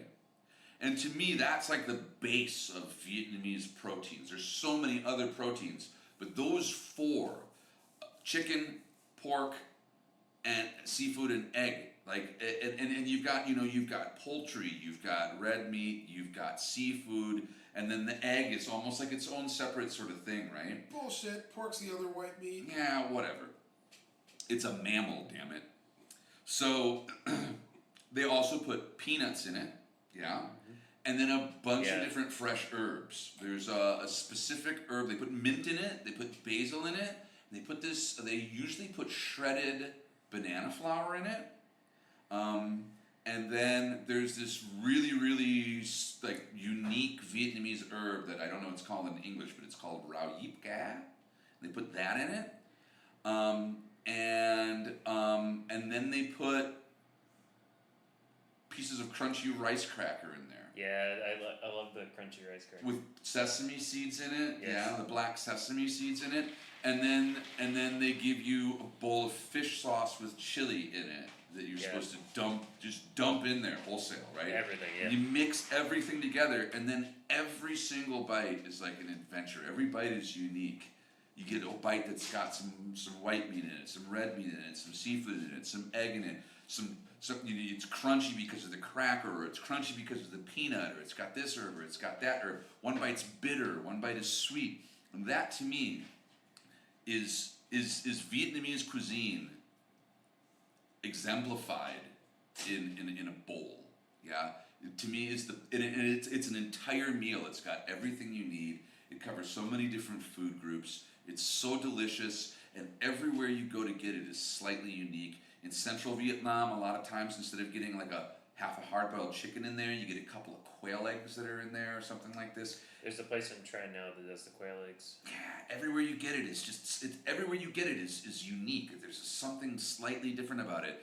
Some places it's more salty, some places it's more savory, and to me it's just the perfect combination of everything in one bowl. Yeah. That's awesome. Have you seen the Mi Wang rap song? The Mi Wang rap song? Yeah. I'll show you after. Okay, it sounds familiar. I think I might have. It's kind of old, a couple years old. Yeah. Yeah, I think I've seen it. Okay. What's your take on, you know how they give, when you're eating the mee wang, they give you a plate with vegetation on it, like your vegetables. Yeah. Like, I basically just put everything in. Yeah, me too. And some people, I've gotten into arguments with people who are like, no, like, that's meant for other people too, save that. And I'm like, no, they're just gonna toss it. Like, it doesn't, like, it's just that's the presentation. Yeah. It's served to you. So, and that's the confusion, that's the misunderstanding a lot of expats will have when they're eating Vietnamese food, because you get served multiple dishes, you combine them. That's part of the process. Yep. And that confused me when I initially came here for a while. I didn't really, like, I would just take some of the onion, and then I noticed one day, I was at a restaurant. God, I hope they're not reusing it after people have been touching it and spinning your plate. I don't. Right? I've never seen it. They don't. They throw it away when you're done. They with put it in those big 5-gallon buckets, and then like the motorbike guys come around, they pick it up and they Yeah. throw it in a bigger bucket and they drive off. You know why they do that? They feed it to No. pigs. To feed it to pigs. Oh, they feed it pigs. Yeah. Well, at least it gets used. Yeah, it does. And then maybe that's why the Vietnamese pork tastes so damn good.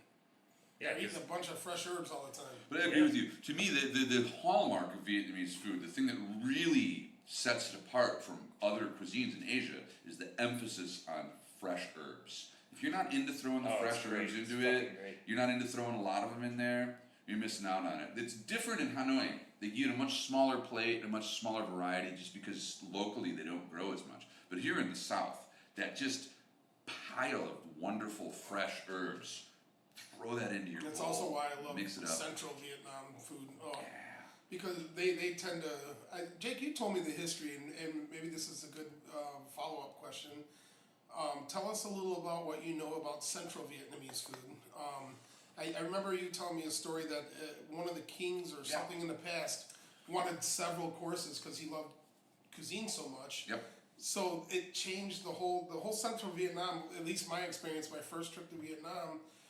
It was many, like we ordered food and there was many small, like this is like it was like Vietnamese nachos and then followed by this next incredible dish, and there were little bites and little quick little teeny tiny bowls, each one with an individual thing in it. Why did the cuisine go that direction? So a little bit of history in general with Southeast Asian food is that what we think of as Southeast Asian cuisine in the West is actually royal food. So when you're eating Thai food, these dishes that we eat that are these curries and wonderful dishes, and the street foods and all of it.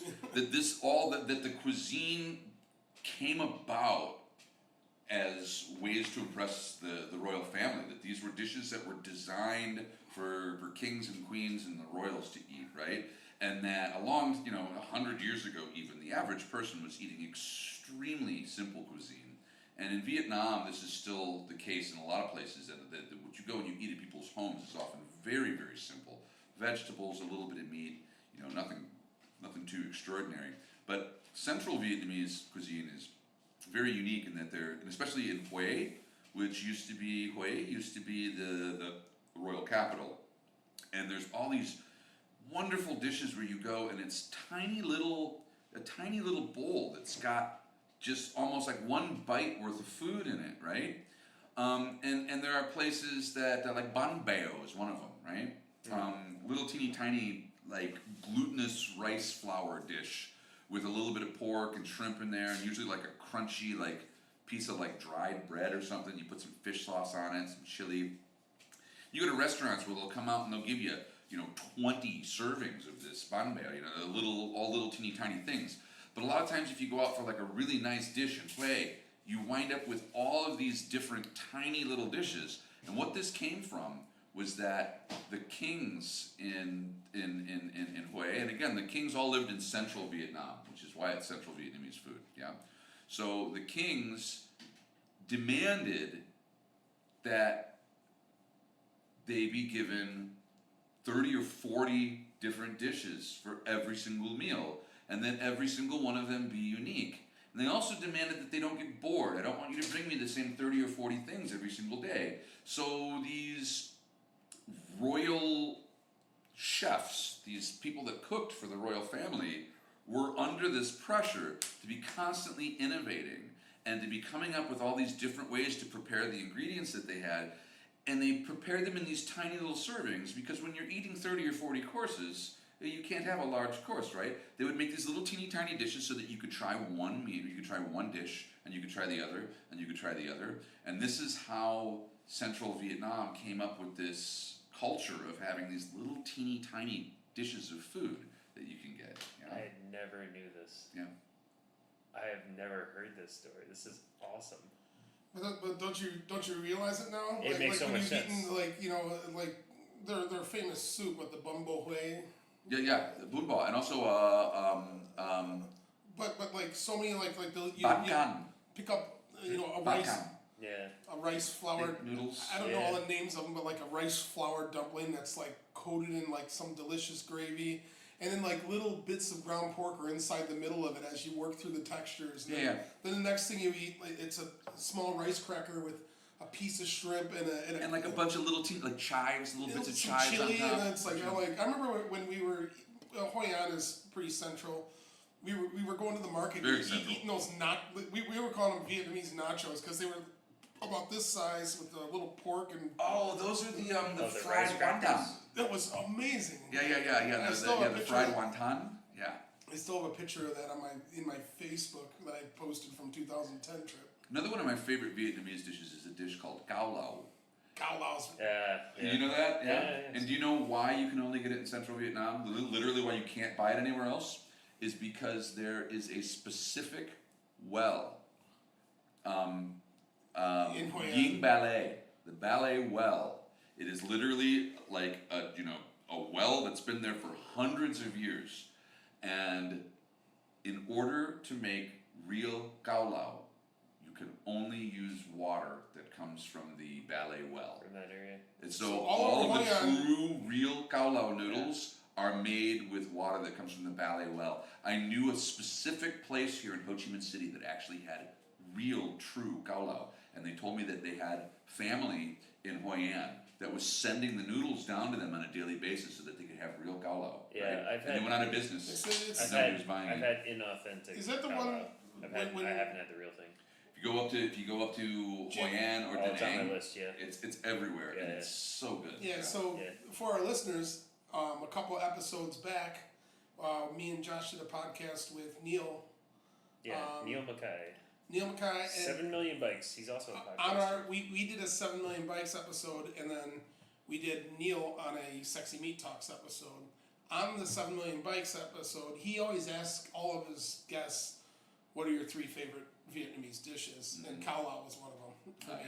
And I think in his interview, I told him about some of that history of the well, and it's very specific to Hoi An. And I also learned when me and Han went up to Hoi An, we went out to an island last time on a boat tour of some kind. And the well that was out on the island was like several hundred years old. And it was built by ethnic minorities. They still don't have the technology of how well these wells were made, the carving of the stone, and that well in Hoi An is one of them, made by ethnic minorities. Yeah, it's been there since before the Vietnamese. Yeah, I mean... And it's incredible. Like, I've seen this well. I've been to where it is. It's just like you go down some alley, like you're in Saigon, some twisted little alley, and then all of a sudden there's just like a little open area where there's this well. There's a bunch of houses around it, and like you would never know that it's anything special, but it is. It's like this historical landmark that's been there for hundreds of years. That's super cool, and something that really that cool. goes across cuisine across all parts of the world. You know, the pizzas in New York and Chicago, the crust, the mineral content in the water that New Yorkers are getting their water from the Catskills, and the mineral content is similar to Italy, and so is the mineral content of the artesian wells around Chicago. Yeah. So like the water that makes the pizza dough that's coming out of the tap in those two places make the best pizza crusts in the country. Well, at least New Yorkers and Chicagoans will always argue that, and they'll argue with each other whose is better. But it's the water. It's the water that is so important. The same thing is true in brewing. So for all our sexy meat talkers out there, sexy meat and sexy beverage is all about the water. It's all about the water, man. All right. we fucking like water. Sorry, you're gonna edit out that smack there. No, we're not. I thought there was more. I thought there was more coming. We just we It's happened a couple of times tonight. Yeah. I like end. Yeah. Now I'm done. And you're It's like, fantastic. oh, you're finished. Yeah. that was the invisible period that just occurred. Nice little exclamation. You didn't So- see it in the video, you didn't hear it in the audio, but it was there. So we have. I had someone anonymously ask a question, and I'm gonna rephrase it because it's just kind of absurd, the way they put it. But Can we hear both versions so we know why it's absurd? Because we like absurd. Yeah. the way it was asked to me is, have you butt chugged, and what was the Oh thing God, you Jake. butt chugged? The answer is no. I have not either. But I rephrased it. Whoa, wait a minute. Have you? I've never butt chugged. Okay, so Well, by butt chugging, you're putting alcoholic beverages in your ass, right? Yeah. yeah. It's because Why? How is this sexy meats? That's Mark sticking stuff in his ass. It's not sexy. It's not. No, but I Off topic. I, Well, if you're- people ask me, if and I figured if we might as if well we had address put it. sexy meat in our ass, that could be relevant. You know, I'll just say that I've always run under the assumption that any intoxicant that I might, wish to consume is probably better enjoyed through the oral route, Through the traditional. the way. traditional way. Yeah. So what was I agree. your reformulated version? Why is butt chugging a thing? Because the human species is fucking doomed. That's why we are completely we are animals that are masquerading as sentient beings. There's I like that a a little bit better. there's a certain portion of us that understand that we're animals and spend our lives trying to elevate ourselves above that. And then there's the rest of the human species that pounds their fist on the table and declares that they're not a monkey while they spend their entire life acting like one. Hence, Climbing trees and flinging climbing shit. trees and flinging shit and putting things that you're supposed to put in your mouth up your ass Yeah. because So actually, there is a way I can answer Good that. answer. It's a great answer. That's Jake's answer. But I truth be told, no, I didn't butt chug. That's not where I'm going. I do know a bit about butt chugging though, Mark does. and what I do know is He that dabbles. when alcohol goes through your Learned digestive about it tract, for the first time. it doesn't go straight into your bloodstream. It's digested. Correct. Yeah. Some of it doesn't digest. Some of it moves through our whole digestive system and comes out and you poop. And then some of it is being processed as you absorb it. When alcohol is put straight in your ass, people have killed themselves doing it. Yeah. Exactly. But the reason they're doing it and the reason it exists, to answer your question, is one single shot of booze can make you fall down drunk Yes. because it goes straight in your bloodstream. It's very dangerous. And yeah, when Monkey Boy finds out about it, I can get wasted on one beer, put it in my bum. Yeah, I had some friends who said that they would do that at times to like pregame before going to a bar just to save money because in America going to a bar to buy a pint of beer. Yeah, you're better off frankly, putting a beer up your ass than blowing that kind of money. But again, the reason I at first I was like Pre-game. at first my Jake, want a butt chug real quick before we go to the bar so we don't spend so much cash? No, No? nah, he's good. You good? I'm just gonna watch. All right. I'm just gonna watch TV. Whoever anonymously sent the butt chugging question, yes, it's a real thing. No, we don't do it, and just let it be known. It If you is think dangerous. it's It's a good idea, it's not. People have died from it. Yeah. so. The other thing is that one of the lower intestine's main functions is to retrieve as much Yeah. moisture out of your food as possible before you expel it. So that's why alcohol or any water. I mean, if you put water up there, you're gonna get the same thing. It's just gonna go up into your system. Now, Yeah. if water butt chugging becomes a thing, could be a great way for cyclists and athletes To all hydrate over quickly. to hydrate quickly. And once again, I don't condone either one of these behaviors, but my suggestion would be that if you're gonna butt chug, there are also idiots out there that have, figured out that you can inject alcohol, and Yeah. it's just as dangerous. That's probably the most dangerous. It's probably the most dangerous, but you can actually probably control the amount that you're putting into your body better. No. Anyways, Mr. Butt Chug question. Right, Mr. 100 cc's, Anonymous Yeah. butt chugger. Bad idea. Yeah, maybe we'll edit this bit. I don't know. No, I think it'll say. But like what it made me think initially, I was like, I don't want to put this in, and then I was talking with my friend, and I was like, actually, you know what? I had an observation which you jumped on right away. The whole the animalistic nature of like we view ourselves. Whether we mean to or not, very often as higher animals. Oh, But yes. we're still animals. I just thought of something And actually. we like to get messed up sometimes, and this is just one more example of the human animal exploring different states of mind, different altered states of consciousness. That Yeah, but there's stupid altered states. I definitely agree. Josh, I definitely agree Josh, with that. I Absolutely. actually now that we've spent this much time on butt chugging, I Yeah. actually do have a butt chugging story. Okay, I have one too. We've already I didn't do it, but I have a friend of mine. no. I have Well, one. this one directly involves our guest this week. So, I met Curious? Jake's friend Hans for the first time when he was in town for Jake's wedding. Hi Hans, you're still my favorite turd. And yeah, no butt chugging, pun intended. Our first night I met him, we sat down to dinner with your mom, your dad, your auntie, your sister, your niece, your auntie. Did I say that right? Yeah. And we were in a Chinese restaurant over by the palace. Yep. Having dim sum. And the first thing that he's talking about with your entire family is butt chugging. Yes, that's how Hans was introduced to my extended family. And that's where I first learned about butt chugging. Is Hans is like, hey man, you know what butt chugging is? And your dad's like, oh, what's butt chugging? Yeah. Your dad is so, Yeah. he's very literal in everything he does. And Hans is like, oh man, it's fucking great. Kids are doing it all over college, man. Instead of drinking a beer, you just put it in your ass. You get 10 times as drunk. It's great. You just like, yeah.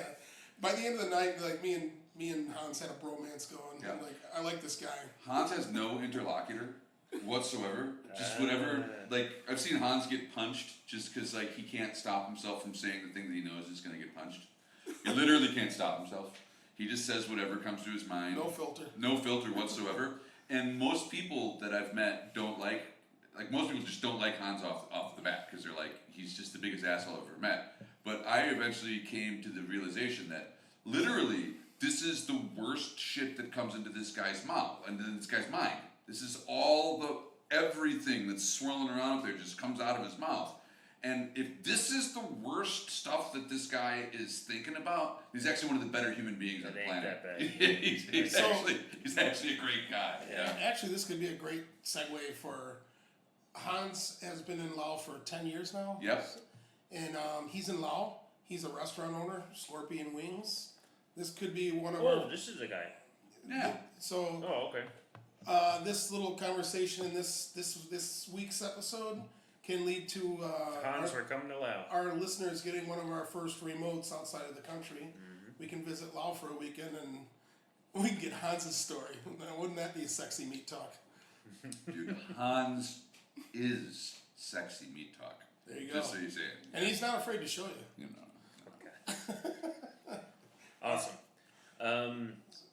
My story is my parents through my father left his job in around 2004 2005. Can I cut in really, really quick and just say that I can't believe that somehow we started talking about butt chugging and both my father and your father have come into the story already. Anyways, continue. And he stays in the story. My father worked at a big plant called Kimberly-Clark paper company in the Northeast. They might be all over the country, I'm not sure.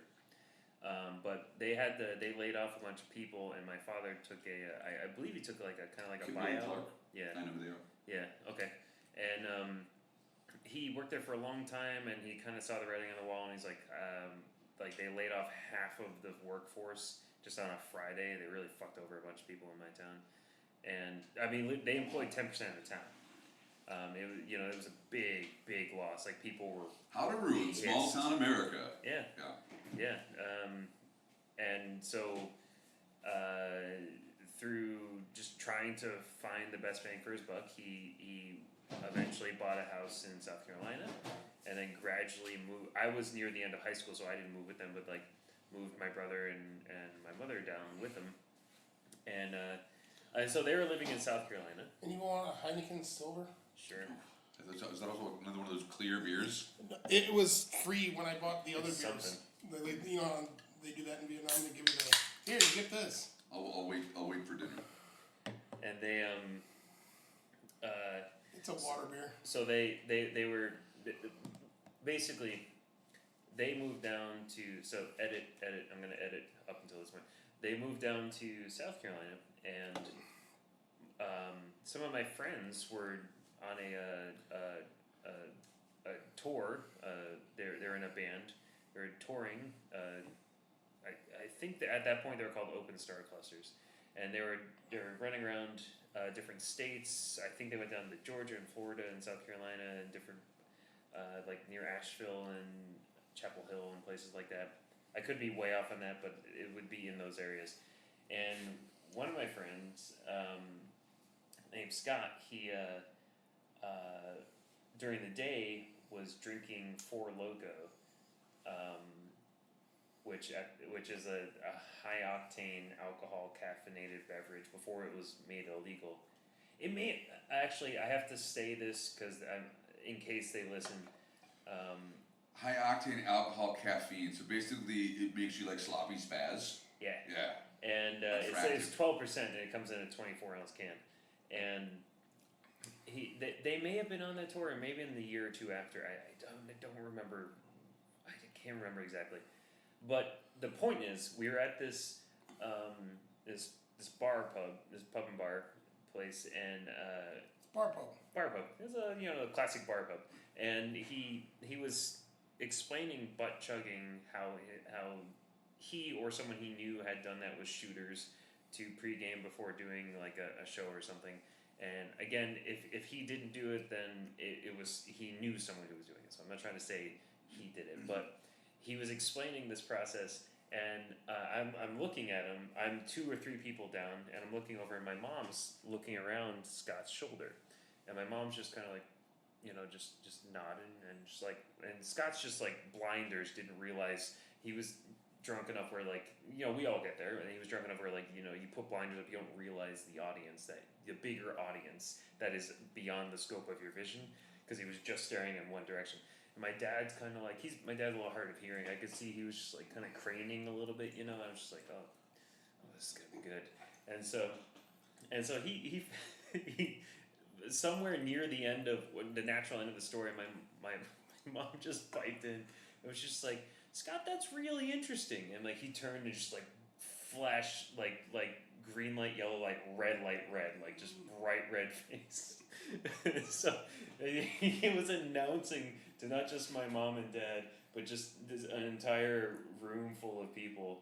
And I mean, it wasn't packed, but like there was just people, and they were just like, everyone was just kind of like, it was like, what the fuck are they talking about? Oh, was that out loud? Yeah. Wait, did I say that? This my friend. Yeah. And he's an awesome dude. He's an excellent singer, and I haven't talked to him in a long time, but I hope he's doing well. And he butt chugs. Well, allegedly, I'll say that. So. Alleged butt chugging. Sounds like our name of our new band, dude. Alleged butt. The alleged butt chuggers. Yeah, there you go. We've got our first song too. Yeah, we got our first song. We Yeah. got our band name. I gotta record the music, and yeah. So let's wind up everything, guys. I do want to say a big thank you again to Neil Mackay for having us onto 7 Million Bikes. Thank you, Neil, for reaching out to us. It was so much fun being on your podcast and then having you on our podcast. That's the thing I kind of want to plug at the moment. What I did want to ask is Jake, are you a podcast listener? That's funny that you ask me, because I am, as of like last week. What do you like? I've been listening to a lot of Joe Rogan. Okay. Yeah. Cool. I've been listening to some of Sam Harris's podcasts. Okay, unfamiliar with that, but Sam Harris what does he is a neurobiologist cool. who I became familiar with due to his championing of atheism. Yeah. Okay. He's written a couple books on atheism and why it makes sense and how it's really the only true egalitarian choice in terms of ideology. Now, would you describe him as an aggressive atheist, or? He is definitely considered as such, but he's just not an aggressive. I mean, anybody who comes out and vocally states their support for atheism and their case against religion as an institution is treated as aggressive, right? But he's very, very even keel and very, very That's what I'm measured. looking for. Yeah, he's not an angry person in any sense of the word. While he makes an exception for Buddhism in terms of the fact that he believes that Buddhism is actually a philosophy as opposed to a true religion, and he's really into transcendental medication. Transcendental medication. Sorry, that's me. No, Oh yeah. he's into transcendental meditation and all this stuff too. Okay. But he's just one of the most intelligent and well-spoken human beings that you could ever imagine. His most recent podcast I listened to, he interviewed Ricky Gervais. Right. And those two got on really well. I And I imagine listened they to your podcast recently, but everybody's been telling me to listen to podcasts, and I've always considered myself too busy. But now it sort of dawned on me that now that I'm a 100% remote worker, and so literally I work in my bedroom. I've got a standing desk, and I sit there and I program all Yeah, day. and you can I put may it- as well just be listening to You stuff, can right? put an earbud in and go to town. Yeah. There's 'Cause I don't even need an earbud because it's in So my there you go, house. Right? folks. So Put the earbuds in. Listen to us. I open your trembling earbulbs. I probably consume an hour to maybe 3 hours of podcasts a day. I mean, that's why I got into journalism because I'm a bit of a news junkie. But I have some to recommend just for after the podcast that you may find out you're Yeah, really send me stuff. You added me on Facebook. Oh, Yeah, we're Facebook we're friends. social media buddies now. Yeah, right? we're Facebook official guys. So send me some recommendations, and I'll definitely check it out. What do you, just because I've wanted to ask, I've guessed this and I've forgotten to do it. I'm just curious because it helps paint a picture of who you are as a person. Do you enjoy TV, television? Are there any shows you like? Any movies you like? Music you like? I mean, I watch a little bit of You television. need a whole other podcast for him to get to the music. For the whole, yeah, we can do a podcast series on music, but I mean, I enjoy television, but my I spend the entire day literally working in front of a screen, and when So you I want to go, get away? yeah, I want to hang out with my kids and go outside, and I want to cook for my family. I really don't want to spend too much time in front of a screen, but I do watch some shows. I was a fan of Game of Thrones until the last season, and the best episode of the entire series was the one that you couldn't see. The Siege of Winterfell, right? Yeah. It was the best episode of the entire series, and you couldn't see what was going on. That was sort of the, The It's very cinematographer actually came out and apologized for that, which I thought was a weird move because I knew what they were trying to do. I don't think it was. I knew what they were trying to do too, but you could have achieved it in like under an hour of doing it. It was just like everything was so just like blurs. Anyways, I like watching Handmaid's Tale. That's a rough one. And I like watching a lot of food shows. I admit it. Call me a wanker, but I like Gordon Ramsay. I like his. I like Hell's Kitchen. I really like. What's the other one he does?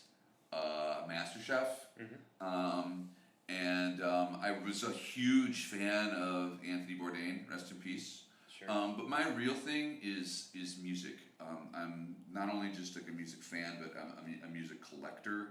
And to me, music is, I think that most people, they've got their like favorite bands or whatever, and they're open to new stuff, but they're really sort of into a niche. And for me, music is about exploration. It's about learning about new people and new things, and so I'm always on the lookout, not only for music that I haven't heard before, but completely different styles, right? So I'm huge into rock and roll. I like a lot of jazz, but my recent obsessions have been 1960s and 70s Brazilian and West African music. Really? Yeah, and I'm a Cool. big vinyl junkie. So after being back in the U.S., I've for 3.5 years, I've accrued a new record collection of about 350 records. So my velocity is about a record every 3 days. Yeah. Wow. Yeah, you're right. I get a record about every 3 days. About two and a half records a week I get. I spend. I've got a separate listening room in my house that's just a couple of chairs. You buy half records? Half records? You said 2.5 records a week. Yeah, so like 10 a month. Break one in half. Huh? Like the average American family is 2.5 It's like, children. sounds really good. It sounds really good. A 10-inch counts as a half a record, doesn't it? Right. But that's really my main thing is music and exploring music. Not just there's all sorts of stuff that I've been listening to for 30 years that I'm still really, really into. I still love the Grateful Dead, still love Led Zeppelin. But to me, music is a lot like food, and that there is an entire world of it out there to discover. And if you limit yourself to your classic rock station, then you're cutting yourself off from these flavors and odors and like funk music. Mm-hmm. Disco music, if you didn't realize, is just like funk, except for they forgot that it's supposed to have a smell. Yeah. George Clinton said that, by the way. I gotta give credit where credit is due. I'm not sure I agree with that. I find nothing palatable about disco. No, that's why it's not palatable. Okay. Because it's lost its odor. Actually, one of my favorite comments on disco. What about food that had no smell? You wouldn't be able to taste it, right? It'd be styrofoam. Funk music is the same thing. Without the odor, it ain't funk. Get your stank on. I think I actually mentioned this in the Neil Mackay interview, or chronologically 2 interviews ago. But we were talking about Hunter S. Thompson, and he in a Q&A with students in 1977 in Denver, Colorado. Said something that nobody in the room could understand? No, I'm sure. Well, he did probably do a lot of that, but one student asked him, "Can you tell me the last time you had venereal disease?" And he said, "No, I haven't been troubled by venereal disease recently, but I can tell you to stay away from the herpes. It's really bad." But then the kid said, like, "Well, what I really want to ask you is, what do you feel about disco?" And Thompson was like, "I feel the same about disco as I do about herpes." And I thought it was like the best comments I've heard about disco. Yeah, again, it's funk people for white people that forgot that it was invented by black people. It's like trance music as compared to like techno and house music. Mm-hmm. Trance music is electronic dance music for hopelessly white people who don't realize that black people invented it. It's just lost. It's electronic music with absolutely no soul. I don't think I can identify the differences between house and trance. Yeah, see, But you were saying you were really into it for a while. So Yeah. I mean, I grew up in Chicago, which is where house music was invented. Yeah, it's where Detroit would disagree with you. No, Detroit wouldn't disagree with me. No? They would agree with me and tell me that techno came from Detroit. Ah, there you go. Thank you, Hans. Word up. But yeah, I think that most people, it's just all a conglomeration, and I think that like most creative efforts in the world, and especially with dance music, with electronic dance music, that it's all disposable, right? That it's this really bizarre kind of dynamic where all the people that are producing the music on the records, they make almost no money whatsoever, and the DJs get all the credit for it. So the guys that actually didn't write the music get the credit for the music because they're the ones that present it. But what they do is they take all this music on vinyl and they play it, and the people that are hearing it for the most of them, probably hear it one time or two times. Even if they hear it more than once, they don't recognize that they've even heard it before. It's something that comes into their ears and then goes out the other side, and then it's thrown away for the rest of their life, right? It's so transcendental in that way that it and transient, I guess, more than transcendental. But it's this transient experience where it's here and it's gone, and so few people actually know who the artists and the producers are, who hear it being played and say, oh, this is the guy that made that, and this is the record label that produced it, right? There are very few people that are actually that in tune with it, and the vast majority of electronic music that comes out in the world is absolutely garbage, and the vast majority of the people that are listening to it are in a situation where they're drunk or they're taking ecstasy and they're at a club, and they just enjoy whatever they hear. There's so much of it that's garbage, but there's this little bit of cream that rises to the top. That's absolutely fantastic, yeah. And myself and my friends that I hung out with in the late 1990s were very, very stuck up about the fact that we listen to only the cream. Where does oh, I love that. Where does dubstep fall into that? I was never into dubstep. I'm not going to speak to it because I would just be talking out my ass. Yeah. I don't know much about it either. I mean, dubstep, I'm going to guess comes from dub, which is a like very studio-driven form of like reggae and ska. Okay. Yeah. But I'm guessing. I've never really listened to dubstep, so I'm guessing that it is an electronic beat added to dub music. From what I've heard, that's kind of what it sounds like. But again, I'm also not. I just wanted the question popped into my head. Lots of repetitive deep bass lines and really, really echoey drums and stuff like that. Yeah, that's what I would probably associate it with. Yeah, it sounds like you're hearing the sounds of a whippet. Yeah, that's what it sounds like. Hearing the sounds of a whippet in Jamaica. In Jamaica. Yeah, yeah, man. All right. Well, I think it's time to wrap up this sexy meat talk session. Time to warp it up. Yeah. Yeah. Well, thank you so much, Jake. I'm so glad we got to catch up with you. You haven't been in town for 3 years, but our listeners greatly appreciate all the info you showed them today. It was a really it's great to hear your story. I know it well, but it's great to tell it to people. And I also would like to thank you because for all our listeners, you've heard my story.